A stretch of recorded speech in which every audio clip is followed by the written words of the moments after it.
로이드 존스의 책에서 발자였습니다. 제20장 자족하기를 배움. 먼저 바울이 도달했던 상태에 대하여 살펴봅시다. 내가 어떤 형편에 있든지 만족하기를 배웠노니. 본래 그 단어는 환경이나 조건이나 여건에 독립하여 자족하다, 자기 자신 안에 충족함을 가지고 있다는 뜻입니다. 나는 환경과 여건과 조건에 초월하여 어떤 형편이든지 자족하기를 배웠노라. 바울이 단언한 이 말은 그가 그의 지위, 그의 환경, 그의 여건, 그리고 그에게 현재 일어나고 있는 모든 것에서부터 초월해 있다고 아주 정직하고 진실되이 말할 수 있는 상태에 이르렀다는 뜻입니다. 환경과 조건을 초월하여 그는 어떤 형편이든지 자족하였던 것입니다. 이 사실은 또한 바울이 육체의 가시에도 불구하고 그것에 초월하여 자족하기를 어떻게 배웠는가를 말하고 있는 저 유명한 고린도후서 12장에서도 발견할 수 있습니다. 여러분은 또 바울이 디모데에게 지족하는 마음이 있으면 경건에 큰 유익이 되느니라고 말하면서 이 원칙을 든든히 붙잡으라고 권면한 말씀을 기억하실 것입니다. 디모데에게 자족하는 마음이 있는 경건, 환경과 조건에 초월하는 신앙을 배우는 것이 첫 번째 할 일이라고 말하고 있는 것입니다. 이 말씀들은 우리가 주목할 수 있는 수많은 신뢰들 중의 몇 가지에 지나지 않습니다. 그것은 모든 그리스도인들이 마땅히 가지고 있어야 할 조건이라는 사실을 아주 명백하게 증거해주고 있습니다. 마태복음 6장에서 내일 일을 위하여 염려하지 말라, 먹을 것과 입을 것과 그와 비슷한 종류의 것들에 대하여 너무 걱정하며 염려하지 말라고 주님은 말씀하고 계십니다. 이것은 곧 우리에게 일어나고 있는 모든 것에 대한 영광스럽고도 힘있는 초월이며 우리 모두가 알고 경험해야 할 사실입니다. 그것은 완전한 의미에서의 자족입니다.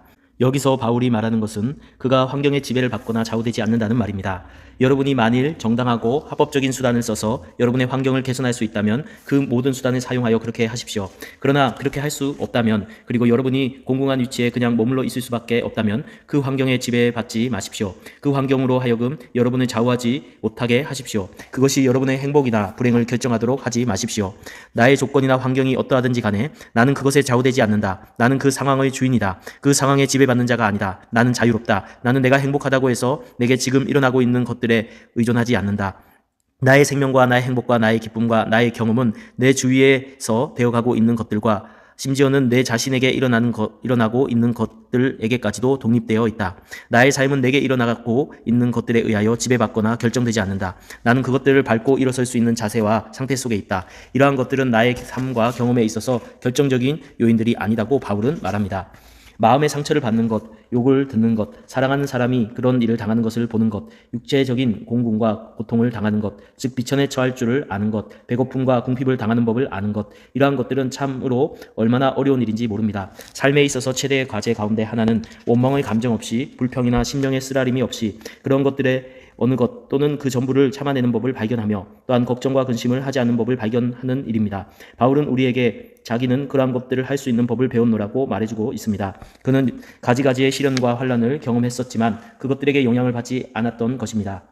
내가 풍부에 처할 줄 알고 배부른 법과 풍부를 즐기는 법을 아노라고 바울은 말합니다. 이것은 정말 어려운 일입니다. 우리는 돈을 많이 가지고 있어서 모든 것을 마음대로 할 수 있게 되면 하나님을 잊기가 쉽습니다. 대부분의 우리들은 낮은 자리에 있을 때는 하나님을 기억합니다. 우리가 공공할 때에는 기도하게 됩니다. 그러나 필요로 하던 모든 것을 소유하게 되면 하나님을 잊어버리기가 얼마나 쉬운지 모릅니다.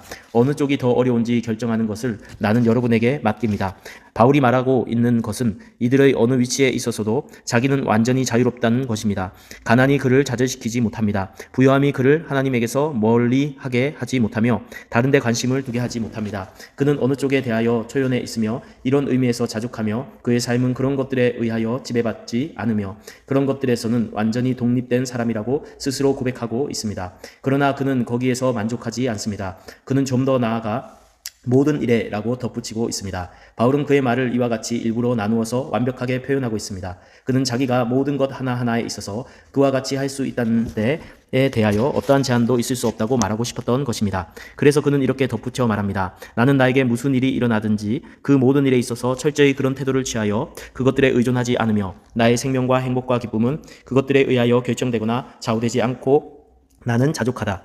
사도 바울에 의하면 바로 이러한 것이 삶의 태도요 그리스도인의 삶입니다. 우리가 그의 힘 있는 말씀을 직면하는 것은 좋은 일입니다. 우리는 불안한 하루하루를 살고 있습니다. 이러한 때에 우리 모두가 배워야 할 첫 번째 되는 가장 큰 교훈은 환경이 우리의 내적인 평안과 기쁨에 영향을 주도록 허용하지 않으면서 사는 법을 아는 것이라고 할 수 있겠습니다. 하지만 오늘과 같이 이 교훈을 배우기가 어려운 때에는 아마도 인류 역사상 한 번도 없었을 것입니다. 현대에 와서는 전 생활이 조직화되어 이 자족하는 생활을 살아가는 것이 거의 불가능하게 되었습니다. 우리 모두는 이미 우리를 위하여 또는 우리에게 그리고 우리 주위에서 기성품처럼 되어 있는 것들에 거의 의존하고 있어서 우리 자신의 삶을 살아간다는 것은 매우 어렵게 되었습니다. 우리는 라디오를 듣고 텔레비전을 봅니다. 그러는 사이에 점점 우리는 그것들에 의존하게 됩니다. 이러한 현상은 우리가 보는 신문과 영화, 스포츠, 오락에 있어서도 마찬가지입니다. 세상은 모든 면에 있어서 우리의 생활을 조직화하고 있으며 우리는 거기에 의존해서 살아가는 자들이 되어가고 있습니다. 사람들은 자기들의 집에서 아무것도 하지 않으면서 계속되는 며칠간의 밤을 보내는 것이 거의 불가능하다는 것을 알았습니다. 그들은 이미 영화, 연극과 여러 가지 다른 형태의 오락들에 매달려 사는 사람들이 되어버렸던 것입니다. 이러한 것들이 갑자기 끊어졌을 때 그들은 자기로서는 어떻게 할 줄 몰랐습니다. 오늘날 그러한 경향은 사람들의 생활 속에서 점점 증대되는 추세에 있습니다. 우리들은 다른 사람들이 우리를 위하여 행하여 주고 있는 것들에 점점 더 의존하여 가고 있습니다. 바울은 어떻게 이 상태에 도달하게 되었느냐에 대하여 간단하게 살펴보겠습니다. 내가 뭐뭐뭐를 배우게 되었노라고 한 말은 눈여겨보시기 바랍니다. 바울이 그렇게 말한 것에 대하여 나는 하나님께 감사드립니다. 바울은 반드시 우리 중 어떤 사람보다 더 나은 사람이어서 그런 상태에 이른 것이 아닙니다. 그는 배우게 되었던 것입니다. 그는 말하기를 모든 일에 배부르며 배고픔의 일체의 비결을 배웠노라고 말하였습니다. 바울은 자기가 어떻게 그 이 상태에 있을 수 있나를 배우게 되었다고 말합니다. 바울은 감정이 예민했고 본성적으로 교만했습니다. 게다가 그는 격렬한 활동가였습니다. 이러한 사람에게 있어서 감옥에 가만히 갇혀 있는 것보다 더 괴로운 일은 없을 것입니다. 그는 이것을 어떻게 해냈습니까? 나는 배우게 되었노라고, 비결을 배웠노라고 그는 말합니다. 첫째로 그것은 순전히 경험에 의해서였습니다. 나는 고린도후서 12장 특히 그 중에서도 9절과 10절에 육체의 가시에 대한 바울 자신의 간증에 여러분의 주의를 돌리라고 말씀드리는 것으로 족한 줄 압니다. 그는 가시를 좋아하지 않았습니다. 그것과 씨름하였습니다. 그것을 없애달라고 3번이나 기도하였습니다. 그러나 없애주시지 않았습니다. 그로서는 그 가시와 화목할 수가 없었습니다. 그는 안타까웠습니다. 그가 열심을 내어 계속 설교하려고 하면 육체의 가시가 그를 계속 방해하는 것이었습니다. 그러나 그 후 그는 내 은혜가 내게 족하다고 하신 교훈의 말씀을 받았습니다. 그는 하나님께서 그를 다루시던 순수한 경험의 결과로서 이해의 자리에 이르게 되었습니다. 그는 배워야 했던 것입니다. 경험은 우리 모두를 가르쳐 줍니다. 그러나 진리를 경험만 있으면 된다는 것이 아닙니다.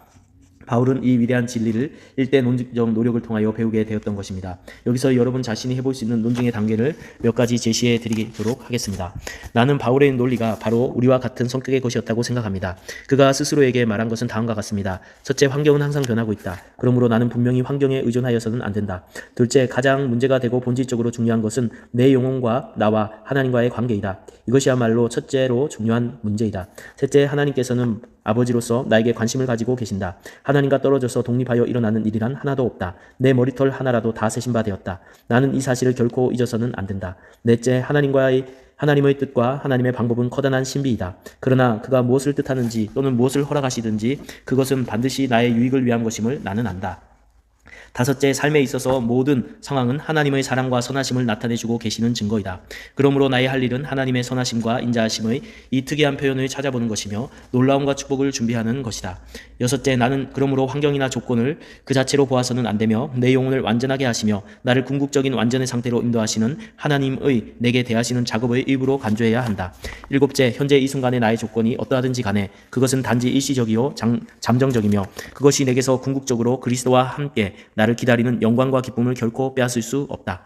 나는 바울의 이상과 같은 추리와 논증을 했었다고 봅니다. 내가 할 수 있는 무엇이든지 내게 해봐라. 나는 조금도 변함없이 그대로 있을 테니까. 내게 무슨 일이 일어나도 나는 요동치 않을 것이라고 단언하는 것입니다.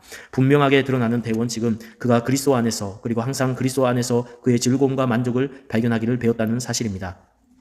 이 사실은 본 주제의 적극적인 면입니다. 우리는 그리스도를 의지하기를 배워야 하며 그렇게 하기 위하여 그를 알기를 배워야 하며 그와 영적인 교통을 가지기를 배워야 하고 또한 그 안에서 우리의 즐거움을 발견하기를 배워야 합니다.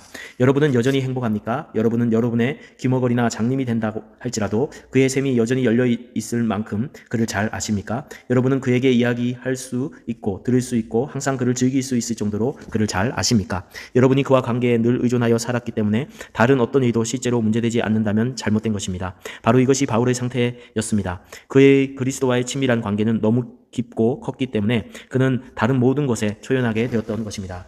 이 교훈을 배우는데 그에게 가장 큰 도움이 되었던 것은 그리스도 자신의 위대하고 완전하신 모범을 그가 바라본 곳이었다고 믿습니다. 그 앞에 있는 즐거움을 위하여 십자가를 참으사 부끄러움을 개의치 아니하신 예수를 바라보라고 한 말씀을 그는 실천했던 것입니다. 그는 예수를 바라보면서 완전하신 모범을 보았습니다.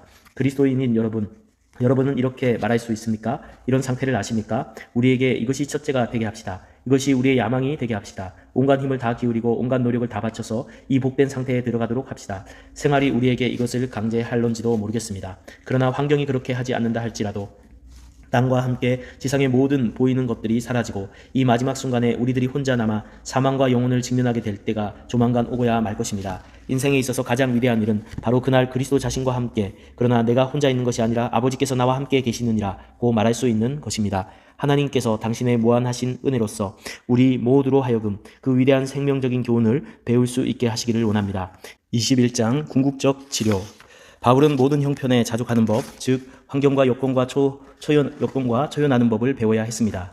그는 또한 계속하여 이렇게 되는 비결의 가르침을 받았다고 하였습니다. 이것이야말로 그가 항상 모든 논증과 토론을 종결시키는 요점인 것입니다.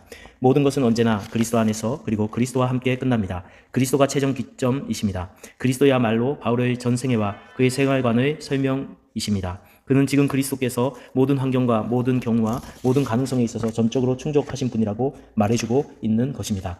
그리스도인은 단순히 선량하고 얌전한 도덕가만은 아닙니다. 하나님의 생명이 그 속에 들어가서 그 속에서 생명이 있고 능력이 있는 그런 사람인 것입니다. 그리스도인으로 하여금 특별하게 그리스도인이 되게 하는 것이 바로 이것이며, 이것이야말로 바울이 본문에서 우리들에게 말해주고 있는 바로 그 사실입니다. 그리스도인이 된다는 것은 단지 그리스도의 교훈을 믿고 그것을 실천하는 것만이 아니며, 또 그리스도의 모본을 따르기 힘쓰는 것만도 아니요, 오직 그리스도와 생명적으로 연결되어서 그의 생명과 그의 능력이 우리 속에서 역사하고 있는 것을 말한다는 사실입니다. 그리스도인이라는 것은 그리스도 안에 있다는 것이며 그리스도께서 우리 안에 계신다는 것입니다. 그는 자기 혼자 버려진 채 있지 않은 것입니다. 그는 그 엄청난 불리한 조건에 대항하여 혼자서 승산 없이 싸우고 있는 것이 아닙니다. 그의 생명 속으로 들어온 것은 그리스도 자신으로부터의 위대한 능력입니다. 그래서 그 능력은 그의 속에서 하나의 원동력이 되고 활동력이 되어서 정력이 된 것입니다. 이분 안에서 나는 모든 것을 할 수 있다고 바울은 말하고 있습니다. 여기서 옥중에 있는 한 사람이 있습니다. 이미 그의 생애 중에 많은 고난을 당한 사람입니다. 가지가지의 모든 상황 속에서 낙심한다는 것이 무엇인지 알고 있는 사람입니다. 핍박을 받고 조롱과 멸시에 찬 대우를 받고 자신의 동료 사역자들에 대하여 실망하기도 하며 놀라운 강심장의 소유자인 그를 낙담케 하는 감옥에서의 여러 조건에 부딪히면서 어쩌면 잔혹한 순교를 앞에 두고 있는 사람이었습니다. 하지만 그럼에도 불구하고 그는 이와 같은 강력한 도전을 선언할 수 있는 사람이었습니다. 내 속에 능력을 끊임없이 불어넣어주는 이는 이 안에서 나는 굳건하게 설 수 있고 모든 것을 견딜 수 있노라. 우리는 사도 바울의 그 언어를 말할 수 있겠습니까? 우리는 이미 앞에서 몇 가지의 시험과 시련에 대하여 그리고 장차 임하게 될지도 모를 어떤 일들에 대하여 알아보았습니다. 우리는 바울과 함께 어떤 일이 생긴다 할지라도 그에 대하여 준비되어 있을 정도로 충분한 힘과 능력을 소유하고 있다고 말할 수 있습니까? 바울은 어떤 일이 발생할지라도 그로 하여금 그런 일을 견딜 수 있도록 해줄 수 있는 능력을 소유하고 있었습니다. 우리는 어떻게 하여 이 능력을 얻을 수 있겠습니까? 그리스도인의 생활은 나 스스로 내 자신의 능력으로 사는 생활이 아닙니다. 또한 나는 제거되고 그리스도께서 다 하시는 그런 생활도 아닙니다. 그 둘 다가 아닙니다. 그리스도를 통하여 내가 모든 것을 할 수 있다고 말하는 생활입니다. 설교의 문제를 생각해 봅시다. 설교에 있어서의 능력에 대해서 보다 더 자주 논의되는 주제는 없을 것입니다. 내 설교의 능력이 있으면 얼마나 좋을까 하고 설교자들은 말합니다. 그래서 무릎을 꿇고 능력을 위하여 기도합니다. 나는 이것은 아주 잘못이라고 생각합니다. 만일 어떤 설교자가 가지는 관심의 최대의 것이 그것이라면 확실히 잘못된 것입니다. 능력을 소유하는 길은 여러분의 메시지를 주의 깊게 준비하는 것입니다. 하나님의 말씀을 연구하십시오. 말씀을 상고하십시오. 말씀을 분석하십시오. 말씀을 정리하십시오. 최선을 다해 보십시오. 이것이 바로 하나님께서 가장 축복해 주실 만한 메시지입니다. 직접적인 접근 방법보다 오히려 간접적인 접근 방법이 필요하다는 말은 바로 이것을 말합니다. 그리스도인의 생활을 살아가기 위한 능력의 문제에 있어서도 이와 똑같습니다. 능력과 권세를 위한 우리들의 기도 외에 우리는 어떤 종류의 기본적 규율과 법칙에 순종해야 합니다. 그러므로 나는 다음과 같이 이 교훈을 요약할 수 있습니다. 능력의 비결은 신약 성경에서부터 그리스도 안에 있는 우리에게 가능한 것들을 발견하고 배우는 것입니다. 내가 해야 할 것은 그리스도께로 가는 것입니다. 나는 그리스도와 함께 나의 시간을 보내지 않으면 안 됩니다. 나는 그를 묵상해야 합니다. 나는 나는 그를 아는 데까지 이르러야 합니다. 내가 그리스도를 알려 함이라. 나는 그리스도와의 접촉과 교제를 유지하지 않으면 안 됩니다. 그리고 나는 그를 아는 데 전념하지 않으면 안 됩니다. 또 무엇이 있습니까? 나는 그가 나에게 말씀하시는 바를 그대로 행해야 합니다. 나는 방해되는 것들을 피해야 합니다. 조금 전에 나의 예화를 다시 인용하자면 나는 너무 많이 먹어서는 안 됩니다. 마찬가지로 만일 우리가 영적인 규칙들을 지키지 않는다면 우리의 능력을 위하여 쉼없이 기도를 드린다고 할지라도 결코 능력을 얻지 못하게 될 것입니다. 신앙생활에는 지름길이 없습니다. 우리가 많이 핍박 중에도 바울의 심정과 같은 심정을 가지기를 원한다면 우리도 바울이 살았던 것처럼 살지 않으면 안 됩니다. 나는 주님께서 나에게 하라고 하시는 것은 하고 하지 말라고 하시는 것은 하지 말아야 합니다. 나는 성경을 읽어야 합니다. 나는 신앙생활을 연습하고 훈련하며 그 생활을 충만한 중에 살아야 합니다. 내가 이해하는 대로 이러한 것이 그리스도 안에 거하는 생활에 대한 신약 성경의 교훈입니다. 여기서 거한다는 단어가 사람들을 감상적으로 만듭니다. 그들은 거한다는 것이 수동적으로 무엇에 매달려 있는 것으로 생각합니다. 그러나 그리스도 안에 거한다는 것은 그가 여러분에게 구체적으로 말씀하시는 것들을 행하는 것이며 쉬지 않고 기도하는 것입니다. 거한다는 것은 참으로 가장 활동적인 것입니다. 자, 너희가 이 모든 것을 다 행하면 그리스도께서 너희에게 그의 힘을 불어넣어 주실 것이라고 바울은 말합니다. 바울이 말하는 취지는 이렇습니다. 나는 자신이 매우 연약함을 안다. 기운은 다 빠져버린 듯 하고 내 속에 생명이 되는 피가 하나도 없는 것처럼 느껴진다. 그러나 바로 그 관계 때문에 내가 내 속에 피를 주입시키는 것을 발견한다. 그는 나의 모든 상태와 여건을 아신다. 내가 무엇이 필요한지도 정확하게 아신다. 그는 내게 얼마나 많이 주시는지 모른다. 내 은혜가 내게 족하다고 그는 말씀하시는데 나도 또한 내가 약할 때 곧 강하다고 말할 수 있다. 때로는 나는 강력한 능력을 의식한다. 내가 아무것도 기대하지 않는 때도 있으나 그때에도 그는 모든 것을 주신다. 이것은 곧 신앙생활의 낭만입니다. 기독교의 강단에서보다 그것이 더 많이 경험할 수 있는 곳은 없을 것입니다. 설교에는 분명히 낭만이 있습니다. 나는 가끔 지상에서 가장 낭만적인 곳이 강단이라고 말합니다. 나는 주일마다 강단 계단을 올라갑니다. 무슨 일이 일어날지 나는 전혀 모릅니다. 때로는 여러 가지 이유로 나는 아무것도 기대하지 못하면서 올라가지만 강단에서는 순간 갑자기 능력이 임하기도 한다는 사실을 나는 고백합니다. 또 어떤 때는 준비를 잘하였기 때문에 능력이 많이 있으리라고 생각하지만 비참하게도 강단에서의 내 설교에는 능력이 없기도 합니다. 그렇게 되는 것에 대하여 하나님께 감사드립니다. 나는 최선을 다합니다. 그러나 능력을 공급하시고 관리하시는 이는 그리스도이십니다. 그가 능력을 불어넣어 주십니다. 그는 하늘에서 오신 의사이십니다. 그는 내 형편의 모든 변이를 다 아십니다. 그는 나의 안색을 보시며 나의 맥박을 느끼십니다. 그는 나의 부족한 설교를 아십니다. 그는 모든 것을 아십니다. 바로 그렇다. 그러므로 내 속에 끊임없이 능력을 불어넣어 주시는 이로 말미암아 내가 모든 것을 할 수 있다고 바울은 말합니다. 그리스도께서 하라고 말씀하신 것을 하십시오. 그리스도인의 생활을 사십시오. 기도하십시오. 그리고 그리스도를 묵상하십시오. 그와 함께 시간을 보내시며 그 자신을 친히 여러분에게 나타내 주시기를 그에게 구하십시오. 여러분이 그렇게 하시는 동안 여러분은 나머지 모든 것을 그의 손에 맡길 수 있습니다. 그는 여러분에게 힘을 주실 것입니다. 그래서 세월은 흘러가도 여러분에게는 샘솟듯 힘이 있을 것입니다. 그는 우리가 우리 자신을 아는 것보다 우리를 더 잘 아십니다. 그래서 우리의 필요에 따라 그만큼 우리에게 주실 것입니다. 이 처방대로 하십시오. 그리하면 여러분은 바울과 함께 이렇게 말할 수 있을 것입니다. 내 속에 끊임없이 힘을 불어넣어 주시는 이로 말미암아 내가 모든 것을 할 수 있노라.